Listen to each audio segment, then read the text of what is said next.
Hello dear students, welcome to Samvedna classes. ये हमारे lecture series का तीसरा वीडियो है जिसमें हम जानेंगे की कॉन्सेप्ट्स इन सोशल वर्क।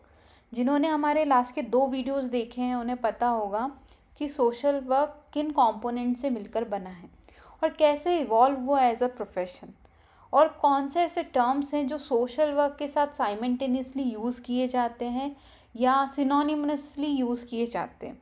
कई बार आपने देखा होगा सोशल वर्क के नाम पर कुछ ऐसे टर्म्स लिए जाते हैं जिनका मीनिंग, डेफिनेशन, पर्सपेक्टिव बिल्कुल डिफरेंट होता है। तो इस वीडियो में हम जानेंगे कि वो की कॉन्सेप्ट्स कैसे एक दूसरे से डिफ़र करते हैं। इस वीडियो के लास्ट में आपको एक सेक्शन मिलेगा PYQ का, जिसमें हम जो भी अंडरस्टैंडिंग डेवलप कर रहे हैं इस वीडियो में उसको यूज़ करते हुए क्वेश्चन सॉल्व करेंगे। तो ये वीडियो प्लस इसके बाद आने वाले 2 वीडियोस पूरी तरह से फोकस कर रहे हैं की कॉन्सेप्ट्स इन सोशल वर्क पर। तो वीडियो में बने रहें। अगर आपको ये वीडियोस अच्छे लग रहे हैं तो इनको लाइक करें, चैनल को सब्सक्राइब करें और बेल नोटिफिकेशन को ऑन करें। चलिए तो आगे बढ़ते हैं हमारे टॉपिक के साथ, जो है की कॉन्सेप्ट्स इन सोशल वर्क। अब एक 2 मिनट का ब्रेक लेकर सोचिए कि हमारे लास्ट वीडियो में हमने कौन से की कॉन्सेप्ट्स के बारे में बात किया था। तो सबसे पहला जो की कॉन्सेप्ट है वो कौन सा था? तो वो की कॉन्सेप्ट है चैरिटी।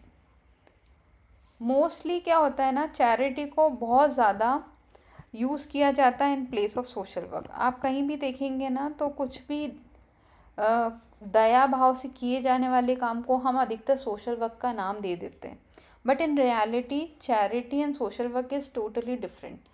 और उसी तरह आने वाले की कॉन्सेप्ट्स भी कैसे सोशल वर्क से डिफरेंट है ये जानना बहुत ज़्यादा ज़रूरी है। तो what is charity and what do you understand by charity, and theoretically charity क्या है? तो चैरिटी एक एक्ट होता है। कैसा एक्ट? बेनेवलेंट एक्ट होता है, दया भाव से प्रेरित होता है, जहाँ पर कि हम किसी रिवॉर्ड का एक्सपेक्टेशन नहीं करते हैं। हम इसलिए कोई काम नहीं कर रहे कि हमें बदले में कुछ मिलेगा। ये हम कर रहे हैं आउट ऑफ मोरल ट्रेडिशन या हमारी टीचिंग्स, या अगर हमको लगता है ये सही है या हमको लगता है ऐसा करना चाहिए, या ओवर द ईयर्स हमने ऐसा करते हुए देखा है, तो उस फीलिंग से हम इन्फ्लुएंस होकर हमारे ट्रेडिशन को फॉलो करते हुए, मोरालिटी को फॉलो करते हुए और हमारे स्पिरिचुअल गाइडेंस को फॉलो करते हुए हम चैरिटी करते हैं। अब चैरिटी के आपको अलग अलग रिलीजन में अलग अलग पर्सपेक्टिव मिलेंगे, बट सबका मतलब एक ही है कि अगर आप अच्छे से अपनी लाइफ सस्टेन कर रहे हैं, अगर आप अच्छे से इनकम जनरेट कर रहे हैं, तो ये आपका कर्तव्य बनता है कि कुछ ऐसे तबके हैं जो समाज के जो पिछड़े हुए हैं, जिन्हें हम नीडी बोल सकते हैं, जिनको हम मार्जिनलाइज बोल सकते हैं, जिनको हम डाउन ट्रोडन बोल सकते हैं, डिप्राइव्ड सेक्शन बोल सकते हैं, उनके लिए हम कुछ करें। तो हर एक रिलीजन में एक अलग पर्सपेक्टिव दिया हुआ है। उसी के कुछ एग्जाम्पल आपके सामने हैं। जैसे हिंदुज़म, जो भी हिंदू रिलीजन या बोल सकते हैं हिंदुज़म को फॉलो करते हैं, वो जानते हैं कि दान एक बहुत बड़ा टर्म है जो हमारे काम, हमारी लाइफस्टाइल के साथ जुड़ा हुआ है। अगर हम बहुत अच्छा अर्न करते हैं, या हम किसी मंदिर में जा रहे हैं, या हमने कुछ अच्छा अचीव किया है, तो हम किसी ना किसी रूप में उसको रिटर्न करने की कोशिश करते हैं सोसाइटी के लिए। ठीक है। अब इसका अलग अलग स्वरूप हो सकता है कि आपने प्रसाद बंटवा दिया, आपने भंडारे करवा दिए, या आपने किताबें बंटवा दी, आपने कपड़े बंटवा दिए, वो चीज़ जिसके रिटर्न में आप कुछ एक्सपेक्टेशन नहीं कर रहे। ठीक है। इसी तरह अलग अलग रिलीजन में, जैसे इस्लाम है, क्रिश्चियनिटी है, इनमें भी बोला गया है, ज़कात के बारे में बोला गया है कि आपको अपनी इनकम का कुछ पार्ट दान करना होता है। ये उसी का एक स्वरूप है ज़कात। जैसे सिखिज़म में बोला गया है 10वन, यानी कि अपनी सैलरी का 10th पार्ट आपको या तो किसी नीडी को, या गुरुद्वारे को, या किसी ऐसे पर्सन को, या ऐसे ग्रुप को, या कम्युनिटी को देना है। सेवा, आपने बहुत सारे एग्जाम्पल देखे होंगे सेवा के, जहाँ पर कि गुरुद्वारे में, लंगर में बहुत सारे लोग दिन रात अपनी सेवा देते हैं। और आपने कई एग्जाम्पल भी देखे होंगे यहाँ पे ना सिर्फ इस तरह की सेवा और भी कई तरह की कम्युनिटी हेल्प दी जाती है। तो ये सारे जो पर्सपेक्टिव है ये रिलीजन से हमारे पास आए हैं, इसलिए इसको बोला जा रहा है कि they are rooted in spiritual and moral tradition. ठीक है, तो आई थिंक चैरिटी का आपको थोड़ा सा कॉन्सेप्चुअल क्लैरिटी आया होगा कि वो एक्ट जिनके एक्सपेक्टेशन में हम कोई रिवॉर्ड नहीं मांगते हैं या जिसके एक्सपेक्टेशन में हम नहीं चाहते कि कुछ हो हमारे लिए, हम सिंपली वो कर रहे हैं out of love, out of care, out of morality, उसके लिए हम ये काम कर रहे हैं। ठीक है, अब देखते हैं चैरिटी और सोशल वर्क में क्या डिफरेंस है। तो चैरिटी जो होता है वो एक टेम्परेरी रिलीफ के लिए काम करता है, यानी कि अभी किसी को ज़रूरत है उसके लिए हमने ये कर दिया और उसको रिलीफ मिल गया। ठीक है, लेकिन जो सोशल वर्क होता है वो सिस्टमेटिक चेंज की बात करता है एंड एम्पावरमेंट की बात करता है। अभी सिस्टमेटिक चेंज क्या होता है, देखो चैरिटी का मतलब होता है कि हमने कुछ हेल्प कर दी, हमने कुछ दान कर दिया, हमने कोई सेवा दे दी। लेकिन सोशल वर्क एक सिस्टमेटिक थ्योरी को फॉलो करता है ना, सिस्टमेटिक तरीके को फॉलो करता है और उसका चेंज जो होता है वो डायरेक्टेड होता है। डायरेक्टेड का मतलब हमें किस दिशा में बदलाव लेकर आना है और कितना बदलाव लेकर आना है ये निर्धारित करना बहुत ज़रूरी होता है। इसलिए सोशल वर्क और चैरिटी दोनों डिफरेंट है। चैरिटी आपको थोड़े टाइम के लिए रिलीफ दे सकता है, लेकिन सोशल वर्क किस पे फोकस करता है कि लॉन्ग टर्म में हम उस इंडिविजुअल को इतना एबल बना दें कि वो अपनी मदद खुद कर पाए। प्लस वो एम्पावरमेंट की बात करता है सोशल वर्क। तो अगर किसी ने मेरा पहला वीडियो देखा है तो उसे अच्छे से पता होगा एम्पावरमेंट का मतलब क्या होता है। तो अगर नहीं देखा है तो प्लीज़ जाके देखिए, और आपको अगर पता है तो कमेंट सेक्शन में आप बता सकते हैं कि एम्पावरमेंट का मतलब क्या होता है। बढ़ते हैं हमारे सेकंड कॉन्सेप्ट की तरफ, जो है वॉलंटरी एक्शन। वॉलंटरी एक्शन मतलब क्या होता है, देखो ये दो टर्म से मिलके बना है, वॉलंटरी प्लस एक्शन। एक्शन का मतलब होता है मूव करना, इनिशिएटिव लेना, है ना, और वॉलंटरी का मतलब होता है ड्रिवन बाय कंपैशन या अपने इंस्टिंक्ट के द्वारा किया गया काम। तो ये होता है self initiated action driven by compassion without gain. देखो चैरिटी और वॉलंटरी एक्शन में दोनों में एक चीज़ कॉमन क्या है कि ये गेन के लिए काम नहीं करते, है ना, किसी भी तरह का कोई रिवॉर्ड नहीं चाहिए उनको अपने एक्शन के लिए। ये सेल्फ इनिशिएटेड एक्शन होता है जो कि कंपैशन से ड्रिवन होता है। कंपैशन का मतलब क्या होता है, अपने फेलो पीपल के लिए सेंसिटिविटी होना, सिंपैथी होना, उसके लिए ये वॉलंटरी एक्शन होता है। ठीक है, अब इसके कुछ कैरेक्टरिस्टिक्स क्या हैं जिससे हमें समझ में आए कि जो वॉलंटरी एक्शन है वो चैरिटी से कैसे डिफ़र करता है। ठीक है, तो इसमें एक मोस्ट इम्पॉर्टेंट टर्म होता है जो होता है सोशल कंसर्न। ठीक है, समाज के लिए जब कंसर्न होता है ना किसी तरह का, तब ये इस तरह के सेल्फ इनिशिएटेड एक्शन आपको ज़्यादा देखने को मिलते हैं। देखो नो मटेरियल गेन तो हमने चैरिटी में भी देखा है। इनेट डिज़ायर, अब यहाँ पर सिर्फ स्पिरिचुअल या मॉरल टीचिंग से इंस्पायर्ड होकर हम कोई काम नहीं कर रहे हैं, हम एक डिज़ायर को फॉलो कर रहे हैं। हमारे अंदर कोई डिज़ायर है, किस तरह की डिज़ायर है, कोई कंसर्न है समाज को लेकर, तब हम मोटिवेट हो रहे हैं वो काम करने के लिए। ठीक है, तीसरा इसमें मोस्ट इम्पॉर्टेंट एक की टर्म है वो है ह्यूमैनिटी, है ना, ह्यूमन को ह्यूमन समझना इज़ ह्यूमैनिटी। तो अगर कोई ह्यूमन है तो उसके ह्यूमन होने के नाते कुछ राइट्स भी हैं, और उन राइट्स को फुलफ़िल करना, उसको उस राइट्स को अवेल करना, ये सब ह्यूमैनिटी के अंदर आता है। तो एक तरह से वॉलंटरी एक्शन एक सेवा होती है ह्यूमैनिटी के लिए। यहाँ पर एक बहुत इम्पॉर्टेंट चीज़ होती है, वो होती है ड्यूटी ओवर राइट्स। ठीक है, ड्यूटी ओवर राइट्स यानी कि आपकी पहले बोल सकते कर्तव्य पहले आता है ना, आपके राइट्स बाद में आते हैं। तो बेसिकली देखा जाए तो ये एक तरह से चैरिटी का एक्सटेंडेड फॉर्म है, बस ये सोशल कंसर्न से ज़्यादा डिराइव होता है, ह्यूमैनिटी से ज़्यादा डिराइव होता है, ड्यूटी को प्रिविलेज देता है, प्लस एक डिज़ायर से ओरिजिन होता है। तो थोड़ा सा ये चैरिटी से डिफरेंट है।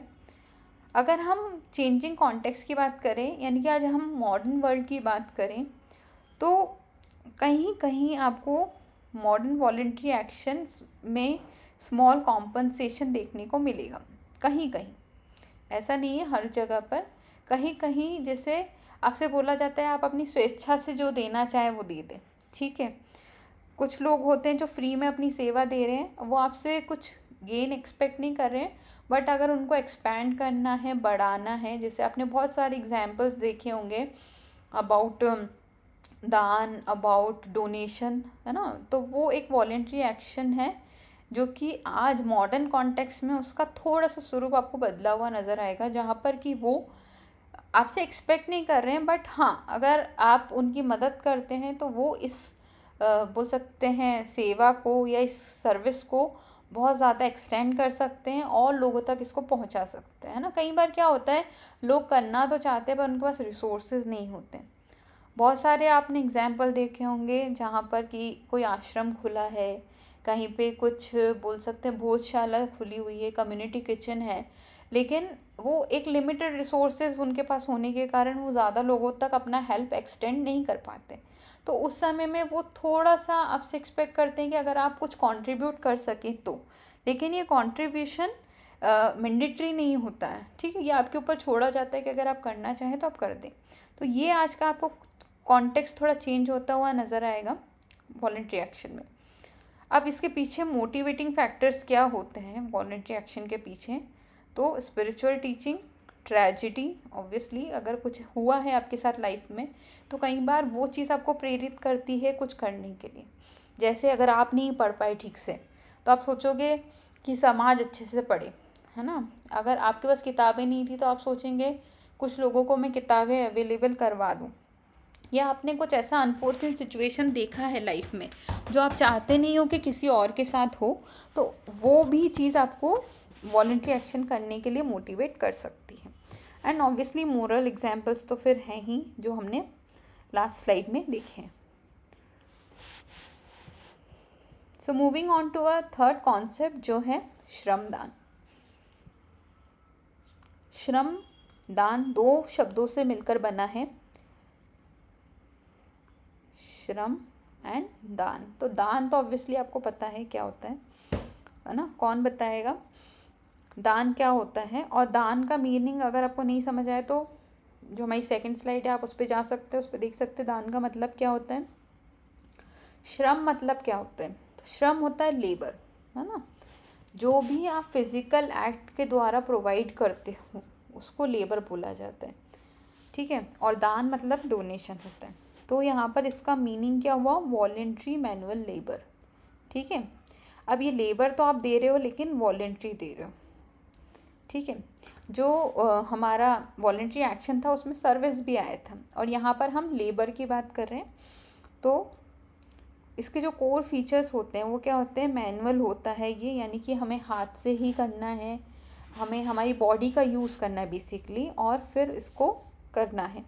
देन वॉलेंट्री होता है, कलेक्टिव होता है। कलेक्टिव किसी एक के करने से नहीं होगा, हमको थोड़ा कलेक्टिवली ये काम करना पड़ेगा। एंड इसका फोकस जो होता है वो कम्युनिटी पे होता है। जैसे कि हमने किसका देखा है अभी, वॉलंटरी एक्शन का देखा है, उसका जो फोकस होता है वो सोशल कंसर्न होता है, या बोल सकते हैं ह्यूमैनिटेरियन कंसर्न होता है उसका। लेकिन जो श्रमदान है उसका जो कंसर्न है वो क्या है, कम्युनिटी, ठीक है। अगर इसके एग्जाम्पल देखें श्रमदान के, तो क्या करते हैं श्रमदान में, हम रोड्स बनवा दिए, पॉन्ड्स बनवा दिए, इरिगेशन के लिए मदद कर दी, शेल्टर्स बनवा दिए, इस तरह के जो एग्जाम्पल हैं। और ये हम मैनुअली करते हैं, है ना। आपने बहुत सारे ऐसे एग्जाम्पल्स देखे होंगे, ऐसे एनजीओज देखे होंगे, या आपके सामने देखो यहाँ पे दो इनिशिएटिव्स हैं, एनएसएस और एनसीसी, जो अपना लेबर देते हैं इस तरह की सिचुएशंस में जहाँ पर कम्युनिटी को इन चीज़ों की ज़रूरत है, रोड की ज़रूरत है, पॉन्ड्स की, इरिगेशन की, शेल्टर की। वहाँ पर ये लोग अपना वॉलेंट्री मैनुअल लेबर देते हैं ताकि वहाँ पर ये सारी चीज़ें क्रिएट हो सके। तो इसलिए ये मैनुअल है, वॉलेंट्री है, कलेक्टिव है और कम्युनिटी फोकस्ड है, ठीक है। अगर हम देखें चैरिटी और वॉलेंट्री एक्शन से कैसे अलग है, तो इसमें एक मेजर कॉन्सेप्ट अगर आप देखेंगे तो वो होगा क्या, मैनुअल, है ना, यानी कि खुद देना है हमें ये लेबर अपना। तो जैसे हमने चैरिटी की बात करी तो वो आप पैसों से कर सकते हो, है ना। वॉलेंट्री एक्शन, आप किसी तरह से कोई चीज़ मुहैया करवा सकते हो किसी को, लेकिन श्रमदान में स्पेसिफिकली आपको मैन्युअली काम करना होता है और वो काम कम्युनिटी के लिए किया जाता है, ठीक है। जैसे रोड्स बनवाने हैं तो आपको वहाँ प्रेजेंट होना पड़ेगा, उस प्रोसेस में पार्टिसिपेट करना पड़ेगा, ठीक है। तो इसी को ध्यान में रखते हुए गवर्नमेंट ने कुछ इनिशिएटिव्स लॉन्च किए हैं जिसको हम नेशनल सर्विस स्कीम और नेशनल कैडेट कोर बोलते हैं, है ना, जो कि क्या करता है, यूथ पार्टिसिपेशन को प्रमोट करता है। अगर आप अपने कॉलेजेस में देखें या आप अपने स्कूल्स में देखें तो इस तरह के इनिशिएटिव्स आपको देखने को मिलेंगे। अब अगर हम डिफरेंस देखें श्रमदान और सोशल वर्क में क्या डिफरेंस है, तो श्रमदान कॉन्क्रीट ड्यूटी बेस्ड होता है, सोशल वर्क प्रोफेशनल और सिस्टमेटिक होते हैं। कॉन्क्रीट का मतलब क्या होता है या ड्यूटी बेस्ड होने का मतलब क्या होता है ना। तो श्रमदान जो होता है वो आपको दिखाई देता है कि इतना काम किया गया, है ना, इतने दिन काम किया गया, इतने दिन आपको काम करना पड़ेगा, इतना आपको लेबर देना पड़ेगा, दिस इज़ श्रमदान। बट सोशल वर्क क्या होता है, एक प्रोफेशनल अप्रोच है और एक सिस्टमेटिक अप्रोच है। सिस्टमेटिक मैं बता चुकी हूँ आपको, है ना, कि कैसे कब किस सिचुएशन में क्या करना है, वो सिस्टमेटिक होता है। प्लस नॉलेज को यूज़ करके, प्रैक्टिस को, स्किल्स को यूज़ करके किसी चीज़ को अप्रोच करना इज़ प्रोफेशनलिज्म, ठीक है। और जो एथिकल हो और जो गाइडेड हो उसको हम प्रोफेशनल बोलते हैं। तो श्रमदान में आपको प्रोफेशन जैसी कोई चीज़ नज़र नहीं आएगी, वो सिंपली आपको बोला जाता है कि आपको ये सब काम करने फॉर द कम्युनिटी, तो वो श्रमदान कहलाता है। Now the next concept is social movement.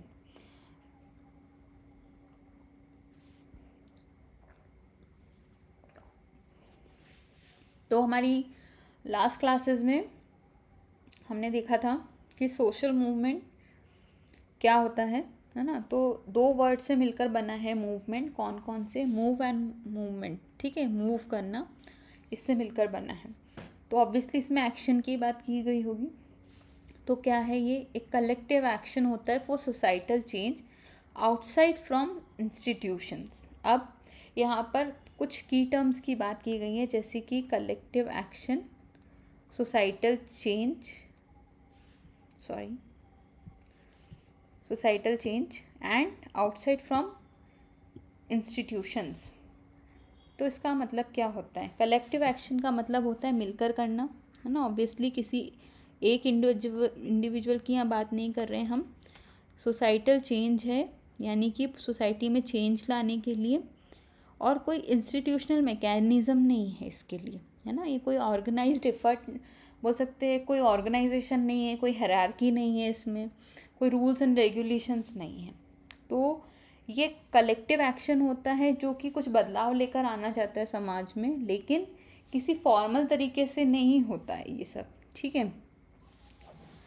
तो ये कैसे बोलते हैं अस्तित्व में आता है सोशल मूवमेंट? तो arises from injustice and discontent. किसी तरह का आपके साथ इनजस्टिस हुआ है या किसी तरह की चीज़ को लेकर आप कंटेंट नहीं हो, आपको परेशानी है या आपके साथ गलत हुआ है ना, या किसी कम्युनिटी के साथ गलत हुआ है, किसी सेक्शन ऑफ पीपल के साथ गलत हुआ है, तो फिर ये अराइज हो सकता है। कलेक्टिव मोबिलाइजेशन इसमें एक की टर्म है। ये देखो, कलेक्टिव का मतलब क्या होता है कि सभी को इकट्ठा होकर ये काम करना होता है, ठीक है। तो मोबिलाइजेशन मतलब आप 5 लोग हैं, आपने 10 लोगों से बात की, उनको अपने साथ मिलाया, 10 लोगों ने 50 लोगों से बात की, उन्होंने अपने साथ मिलाया। इस तरह आपने एक ग्रुप बनाया, मास क्रिएट किया, और फिर आपने सोसाइटल चेंज के लिए काम किया। और इसमें आप कोई हायरार्की नहीं है आपके पास कोई रूल्स रेगुलेशन नहीं है, बस आपका फोकस है कि हमें ये बदलाव लेकर आना है। So this is collective mobilisation and collective action. अब इसमें आपको कहीं कहीं पे प्रोटेस्ट या स्ट्राइक्स देखने को मिलेंगे। ये इसका तरीका होता है सोशल मूवमेंट करने का, ठीक है। कई बार कुछ बदलाव स्ट्राइक्स के थ्रू आते हैं। जैसे आपने देखा होगा कि कुछ लोगों को अगर कुछ डिमांड्स होती हैं, कुछ सेक्शन ऑफ पीपल या कोई कम्युनिटी है जिसको कोई डिमांड है किसी चीज़ को लेकर, आइदर पे हो सकता है, वो बेसिक कंडीशंस हो सकती है, वर्किंग कंडीशंस हो सकती है, और अब्यूज़ हो सकता है। तो उसको लेकर कई बार आपने प्रोटेस्ट देखे होंगे, स्ट्राइक्स देखी होंगी, या कुछ ऐसी चीज़ें जो सोसाइटी में है जिनको बदलाव की ज़रूरत है, तो उनके लिए भी आपने कलेक्टिव एक्शन होते हुए देखे होंगे। ये जो सोशल मूवमेंट होता है ये driven by dignity and rights, है ना। जब डिग्निटी या राइट्स की बात होती है तब जाके ये ड्रिवन होता है। अगर किसी से किसी का राइट छीन लिया गया है, जैसे लास्ट क्लास में मैंने आपको बताया था 3 तरह के राइट्स हैं हमारे, कौन कौन से, fundamental rights, human rights and legal rights, ठीक है, सिविल राइट्स, इस तरह के राइट्स के बारे में मैंने आपको बताया था।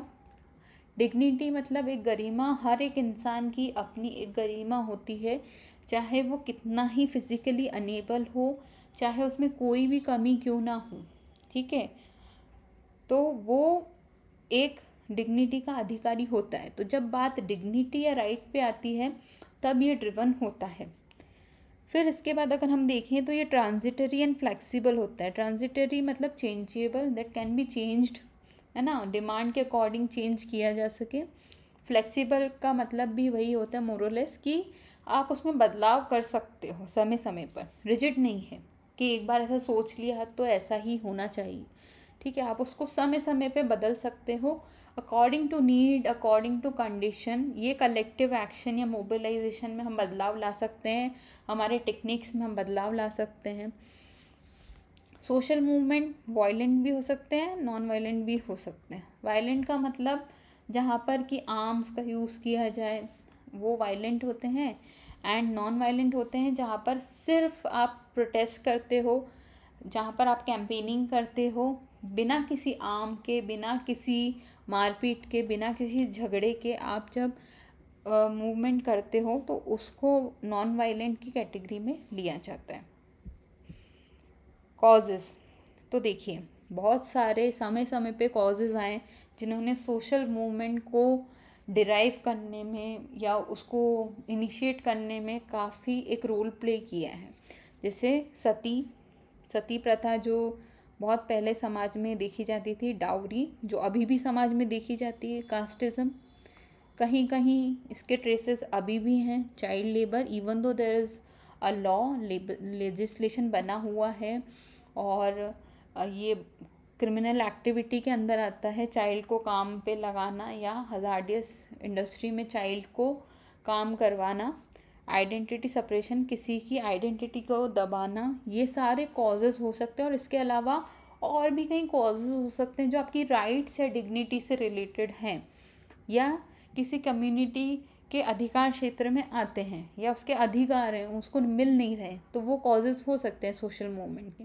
प्लस इसमें एक इम्पॉर्टेंट चीज़ है कि ये ज़्यादातर लोगों को इम्पैक्ट कर रहा है ना, क्योंकि अगर एक इंडिविजुअल की बात है तो हम केस वर्क के थ्रू भी उसको अप्रोच कर सकते हैं, लेकिन यहाँ हम मासेस की बात कर रहे हैं, लार्ज नंबर ऑफ पीपल की बात कर रहे हैं, इसीलिए ये कॉन्सेप्ट हम हॉलिस्टिकली देख रहे हैं, ठीक है।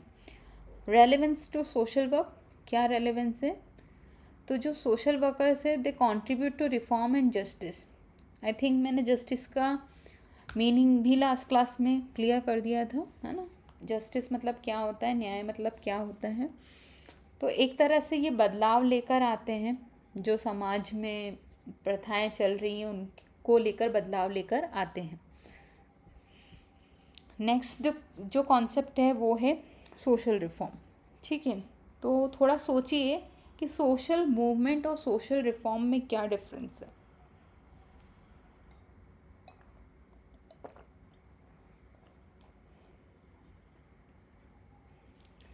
तो जो सोशल रिफॉर्म होता है एक नॉन वायलेंट एफर्ट होता है to eliminate specific social evil, ठीक है। देखो यहाँ पे पहला ही एक ऐसा वर्ड जुड़ गया है जो इसको सोशल मूवमेंट से डिफ़र कर दे रहा है। सोशल मूवमेंट क्या वायलेंट भी हो सकता है, नॉन वायलेंट भी हो सकता है, बट जो सोशल रिफॉर्म है वो एंटायरली नॉन वायलेंट एफर्ट होता है। और यहाँ पर हम स्पेसिफिक सोशल इविल की बात कर रहे हैं किस तरह के इविल हो सकते हैं सोसाइटी में, किस तरह के सोशल इविल्स की हम बात कर रहे हैं यहाँ पर। कुछ एग्जाम्पल्स आ रहे हैं आपके दिमाग में? सती के बारे में हमने अभी बात की, डाउरी के बारे में हमने बात की, है ना।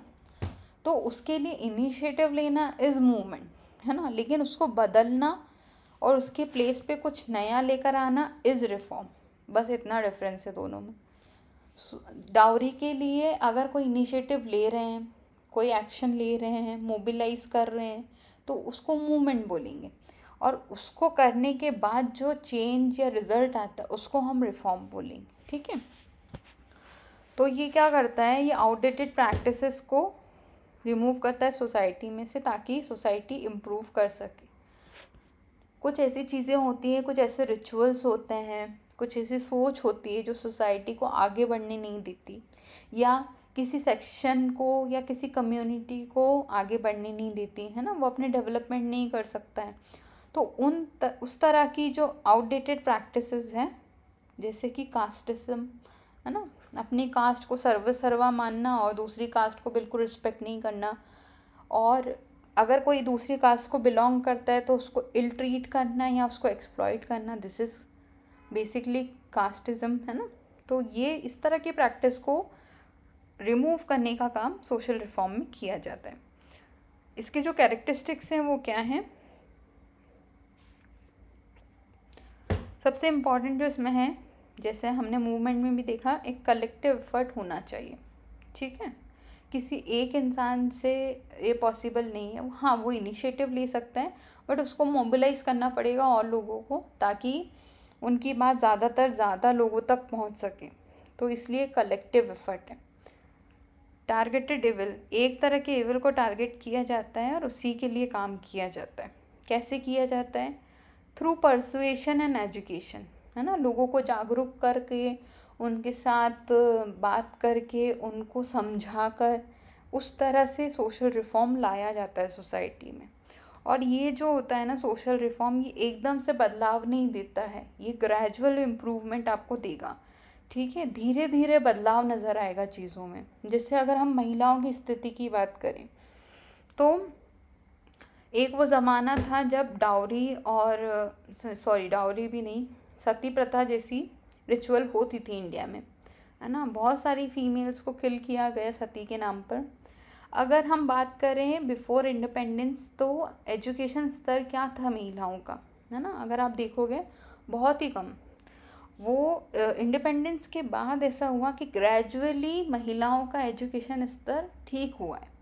कितने साल हो गए हमें इंडिपेंडेंट हुए, ठीक है, ऑलमोस्ट 80 ईयर्स, है ना। तो उसके बाद भी अगर हम देखें, 80 नहीं, आई थिंक, हाँ 80 ईयर्स, 70 to 80 ईयर्स, उसमें हम देखें कि किस तरह से बदलाव लेकर आए हैं हम महिलाओं की शिक्षा में, है ना। तो ये ग्रेजुअल इम्प्रूवमेंट हुआ है। तो ये जो सोशल रिफॉर्म है, ये ओवर द ईयर्स आपको बदलाव दिखाता है, ठीक है।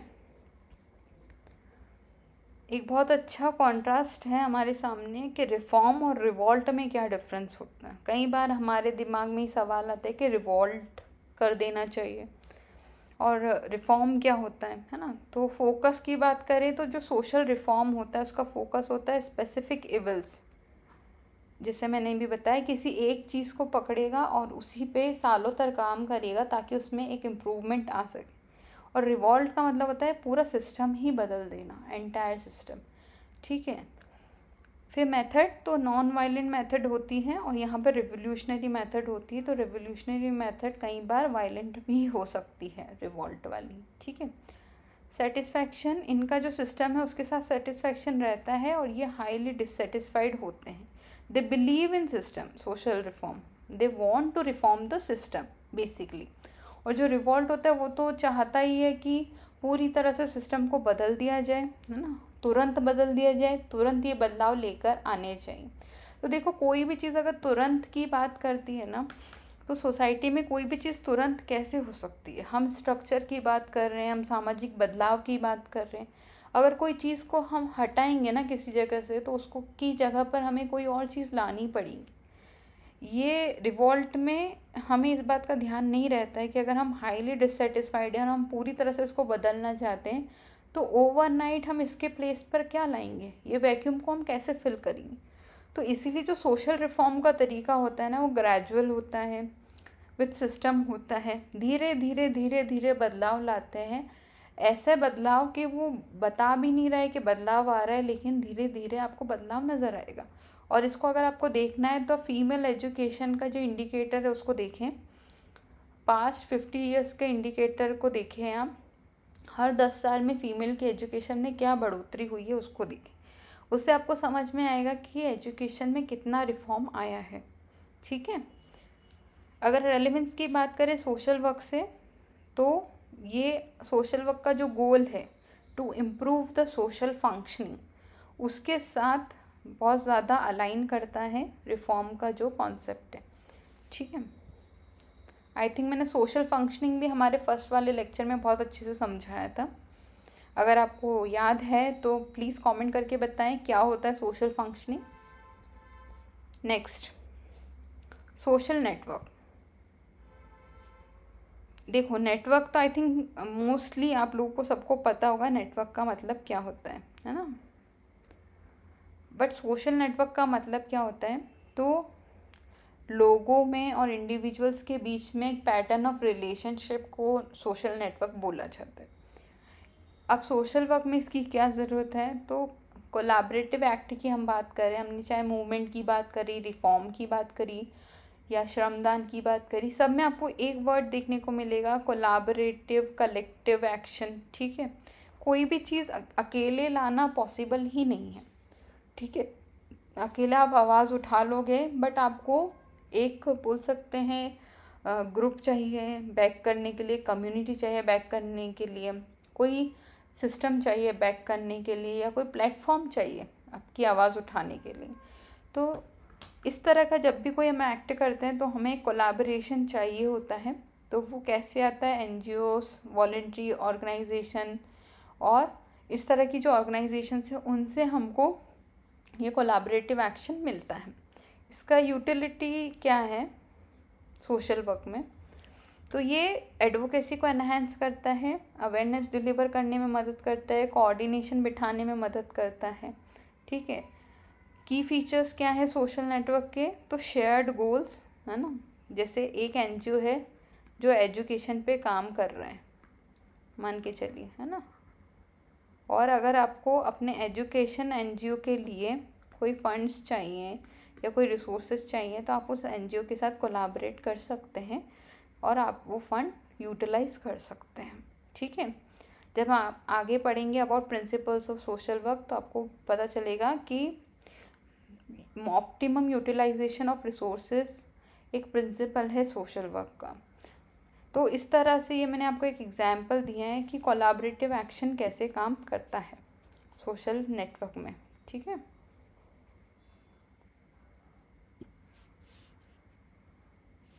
Moving on, defined area and team.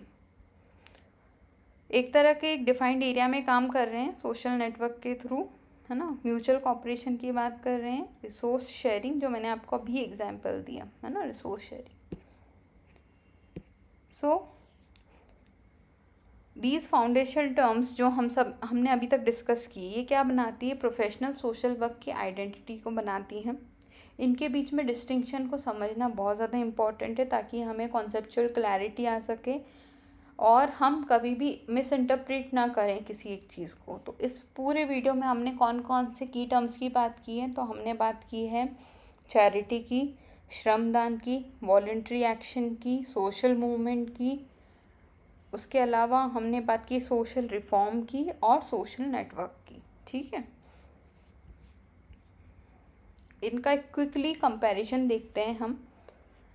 ये आपके लर्निंग के हिसाब से बहुत ज़्यादा इम्पॉर्टेंट है। अगर आपको याद करना है कि कौन सी चीज़ किस चीज़ से डील करती है या कौन सा एक्शन किस से डील करता है, तो ये आपके लिए क्विक टेबल दी गई है कि चैरिटी क्या होता है, उसका फोकस एरिया क्या होता है, क्या वो वॉलंटियरली होती है, उसकी मेथडोलॉजी क्या होती है और उसका इम्पैक्ट कैसा रहता है। ठीक है, तो ये सारे एक्शंस आपको दिए हुए हैं और इनको हमने कंट्रास्ट टेबल के थ्रू समझाने की कोशिश की। आप चाहें तो आप इसका स्क्रीनशॉट ले सकते हैं पढ़ने के लिए, या आप वीडियो देखते देखते भी इसको समझ सकते हैं आराम से। ठीक है, टेक योर टाइम और इसको समझें, इसको याद करें। ठीक है, इसको याद करना बहुत आसान हो जाएगा। इससे आपको ये पूरे टर्म्स एक साथ एक वीडियो में याद हो सकते हैं। तो आप इसका स्क्रीनशॉट ले लें।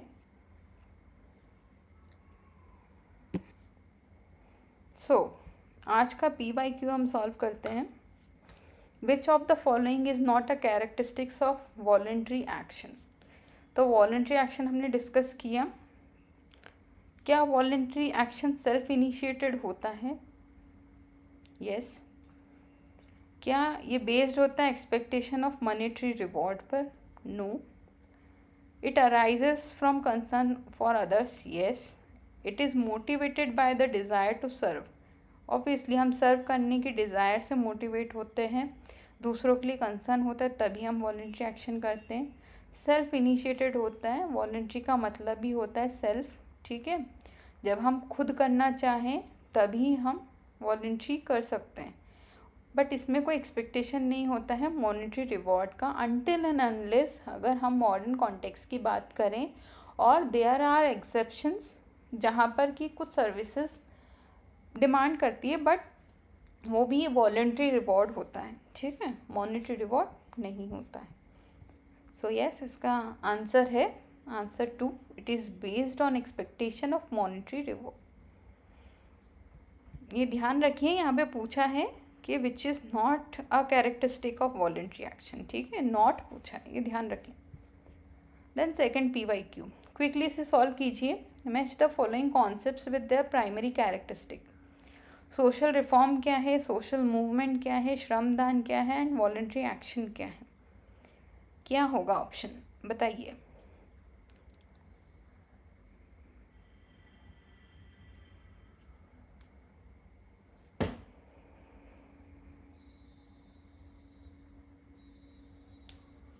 ऑब्वियसली वॉलेंट्री एक्शन तो हमने लास्ट वाली स्लाइड में देखा है। It is self initiated service to humankind, यानी कि D का 4 है। D का 4 कहाँ पर दिया हुआ है, इसी में दिया हुआ है ऑब्वियसली। तो आपका आंसर क्या हुआ, A। ठीक है, voluntary action is self initiated, shramdaan is manual and voluntary labour, social movement is collective action for change, and social reform is non violent and gradual improvement. ठीक है, सो ये था हमारा video on key concept. I hope आपको समझ में आया हो। अगर आपको कुछ डाउट्स आते हैं तो आप प्लीज़ उन्हें कमेंट सेक्शन में मेंशन करें।